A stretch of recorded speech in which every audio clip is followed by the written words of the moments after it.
voices blending, melodies ascending, harmony in the air.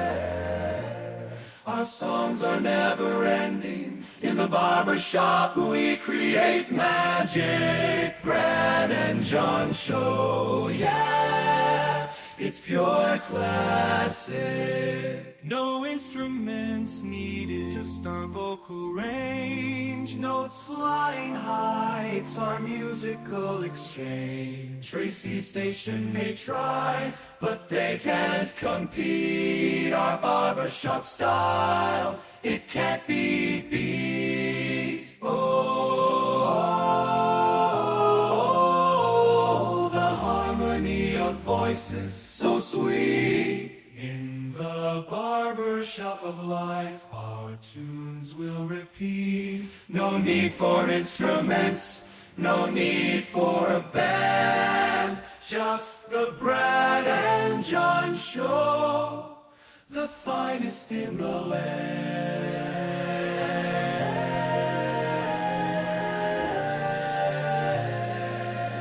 I'm telling you, this radio station works like a Rolex watch. It's just precise. It never, ever has any problems. It just always works. And one of these days, I'm going to watch a YouTube video where they're going to essentially take this show and say, oh my God, this show's worth $10 million. You don't get my angle there, do you?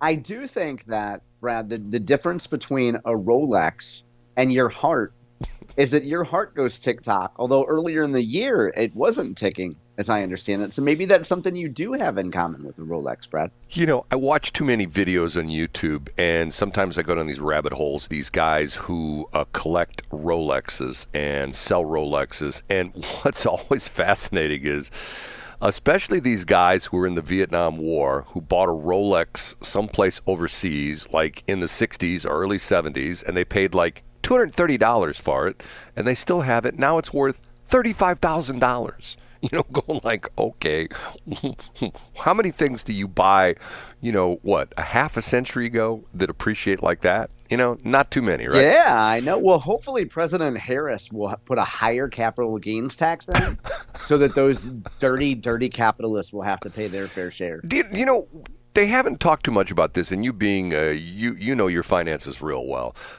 They haven't talked too much about the aspect of the unrealized gains tax, which you're right, yeah, which goes over most people's heads. Let's talk about that in our second block because the idea of taxing unrealized gains is absolutely like I can't use the words to describe that, or the FCC would get very mad. Well, right? By what rationale would you tax unrealized gains? But what most people don't, and I'm not trying to talk down, but when you start saying things like, well, they're going to tax unrealized gains, most people don't understand what that means. I can put it into very easily understood language, and when I've done this with people, and they'll go like, what?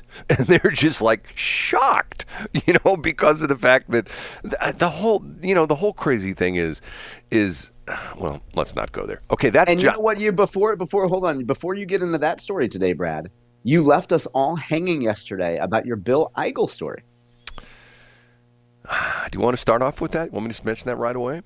Yeah, go ahead. I have it on somewhat good authority that Bill Eigel may be moving to either Florida or Texas. Really? Yes.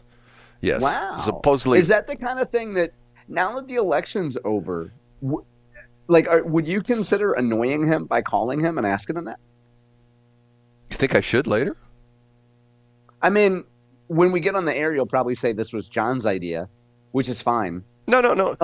And do you now is that like some sort of somebody saw him sitting at a restaurant talking to somebody from Texas? No. And all of a sudden, because the last story was that he was going to do a show with Tracy. That was the last rumor. That's not true. Well, and then so this one is he's moving. No, hold it. No, hold it. That he was. I saw him eating lunch with Tracy Ellis, And when I contacted him, he told me that was what the lunch was about, that they want him to come back. Wow. Okay. So I stand corrected yeah, then. so that wasn't a rumor. I mean, in other words, I didn't remember that you corroborated that. Yeah, that wasn't a rumor. I contacted him, and he told me that they wanted him to come back because when the station first went on the air, he did do a show. He did for like 2 to 4 in the afternoon. Okay, I've had 2 people tell me the same story about him moving to Texas and Florida. Now, I know that sounds somewhat crazy, but if you research a lot of politicians, that is I don't want to say very common, but it happens more than you would be surprised that a politician will say, well, you know what, here in whatever, I'm the Houston area, it's going to be tight for me. But if I were to move to, Melbourne, Florida, there's a wide open gap for a Republican, conservative Republican, blah, blah, blah. I mean, look at the whole situation with the Bush family. The Bush family, look at the situation with Joe Biden. He never, he talks about, I was born in Scranton, Pennsylvania. Where was he senator from? Delaware. And you can go through a lot of them. Now, obviously, in the state of Missouri and in most states, you have a lot of homegrown politicians, but there are people that move around the country and try to find the best city for them to politically, end up in. I tell you what, third block, C block, we'll call him and see if he answers, okay? That sounds great. And we should point out, too, before we get into the top 3, that's a great time to point out that Will Scharf now has a show on Real Talk 93.3 on Saturdays, Brad, at 1 p.m. Will Scharf has his own show. It's awesome. I say it's awesome. It's awesome that he has a show there. I have yet to listen to his show on Real Talk. But surprisingly, Brad, a lot of shows on 93.3 you can't get on their website, or at least as of a couple months ago, you couldn't download the podcasts. But Will's shows are available. Anyway, I'll be listening to Will's show. So do you think that that's a smart move for people to go to Tracy's station? Absolutely. Yeah. Well, their websites work. So let's start there. And then also, I'd love to hear Will weigh in on, he's still Trump's attorney. Even if he wasn't Trump's attorney, I would want to hear Will talk. Okay. That's John Combest, who always gives me a tremendous amount of compliments and is just a real homer when it comes to this radio station. He's the guy that every single day puts together this list called johncombest.com. Spell it out, JOHNCOMBEST.com. That's how you spell .com. Anyway, he puts together this list every single day for the past 22 years. He starts off this show by giving us the top 3. We bring in Casey Kasem. I'm Casey Kasem. And we start with? In third place. We talk a lot about bad situations in the city. We talk about negative trends. It's time to probably point out a good one. Brought to us today by St. Louis Public Radio. There's a content creator named Andrea Henderson, who is the race, identity, and culture content creator. The headline is, St. Louis region's black population is slightly increasing, but the city's is declining. Now, that headline at first glance might seem negative about city population, but there's a demographer at St. Louis University who's featured in a lot of progressive urban stories. His name is Ness Sandoval. And he says we should be excited that the decline in black population is not present in the data. In other words, the St. Louis region overall, so both St. Louis City, St. Louis County, St. Charles County, is seeing a growth in black population, Brad.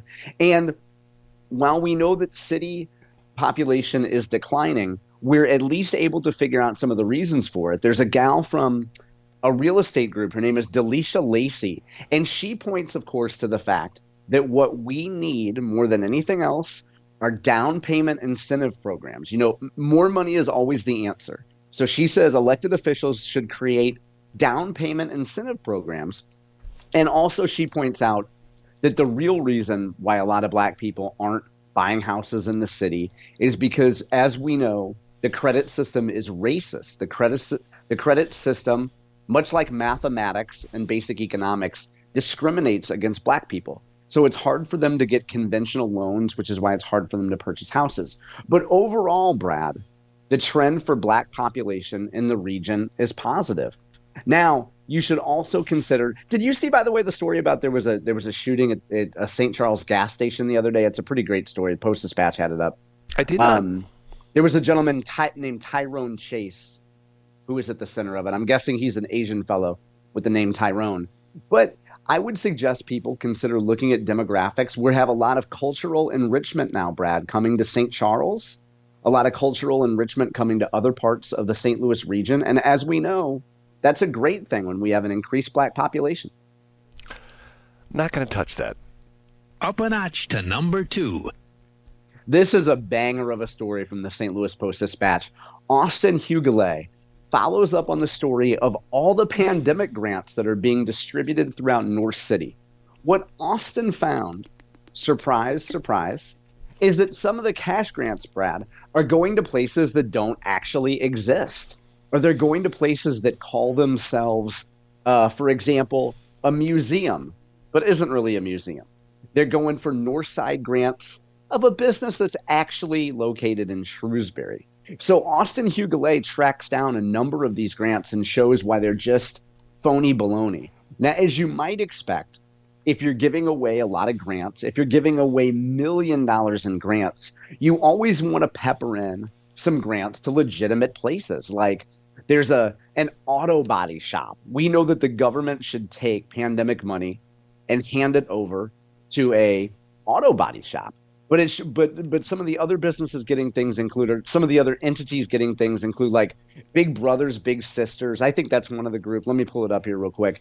But there are legitimate do-gooder community groups that are getting some cash. And then Austin Hughley goes through and points out businesses that seemingly don't really have a real business plan of how they would execute on this money.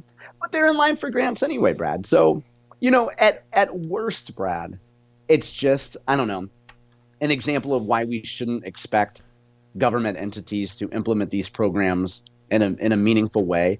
But at best, it's inspirational because it shows us all you have to do is make up some story that you have a business in North City and apply for $100,000 grant, and maybe you'll get 50 grand, and you're up 50 grand. And you know what, Brad? You don't even pay capital gains on unrealized. You don't even pay taxes on unrealized gains, do you? Yeah, an interesting thing. I saw part of this report, same kind of situation. Channel 5 was doing it as well, too. And they literally showed some of these where one of them was an empty lot, the address of the business. One of them was the wrong address. They actually talked to one guy who claimed that he didn't know anything about it, that they used his address. And he was like, I don't know anything about it, that kind of deal. So, yeah. This is great. I mean, this is what you hope a newspaper does. You hope a newspaper takes a list of grantees and goes out and kicks the tires a little bit and says what's legitimate and what's not. Brad, you might expect that the entity awarding these grants would actually do that, but of course they're not going to. Well, because you know what? They don't have the manpower. There's no way that we would check who we're giving money to. But see, the crazy thing about that is nowadays, I agree with you. The reporters are actually going out there in the old, burning up the shoe leather kind of thing, whatever you want to, whatever you want to call it. But nowadays, all you have to do is just go on Google Street View. You know what I mean? Yeah, yeah, exactly. You pull up an address and you say, okay, there's supposed to be a beauty shop there, and you look and it's like, well, that's not a beauty shop. That's a gas station. You go like, okay, now hold on a minute. Are they doing makeovers in the oil change bays or something like that? I mean, what's the deal? You know what I mean? It's just whatever. Okay, and finally, the number 1. Just that old sweet song keeps Georgia's Clora on my mind.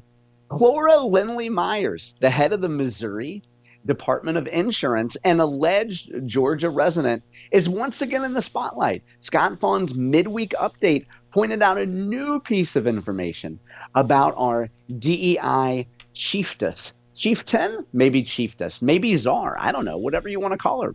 She attended, Brad. Not only did she attend, but she once spoke to the committee chaired by native St. Louisan and socialist hero Maxine Waters. Yes, I won't go into detail too much here, Brad, because I know we're up at the end of the segment.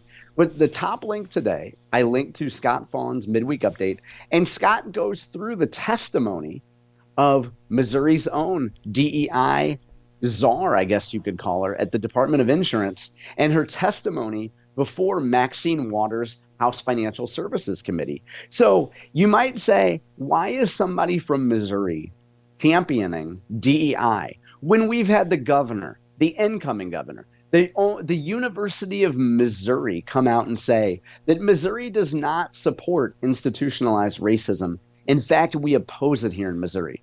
Yet somehow, Flora Lindley Myers has become a DEI champion. She wins awards on DEI. The bottom line is, Brad, I have a feeling that Mike Kehoe is going to clean house. I have a feeling that under a Kehoe administration, there will be none of this DEI, which, as we know, stands for didn't earn it. We will have no more of this nonsense under Mike Kehoe. Okay. We're running late. It's all my fault. Let me pick up on that in the next segment because I have questions. I put this on my notes to talk to you about this. I guess it was either last week or early this week. We never talked about it. I sent you that website from Missouri, whatever it is, some agency in the state of Missouri that I never heard of before. Do you remember getting that? Oh, the Office of Administration, yeah. Let me bring it back up over break and we can talk about it. Okay, because I posed this question, and this is what we'll talk about next segment. I posed this question that the interesting thing about the marijuana law, which it sort of went off the rails and essentially created this position of DEI, what was it, DEI head or something like that? Which is like, you're right. Okay, why is this in a marijuana, why is this in the marijuana constitutional amendment? And we remember we discussed this, and both of us was like, well, we don't know if that office exists. And apparently now it does, right? So that's what we'll talk about. We'll take a break. We'll be back. Thanks for checking out the Brad and John Show podcast. This segment of the show is brought to you by John Combest's book, Stalking, Harassment, Internet Trolling, A Guide to Recovering and Rebuilding After Online Attacks. It's a great reference if you've ever been the unfortunate target of a social media attack. It's available on Amazon. Just search John Combest. That's Combest, John Combest, and the book will show up in your search results. Now it's time for another segment of the Brad and John Show. Can you handle it?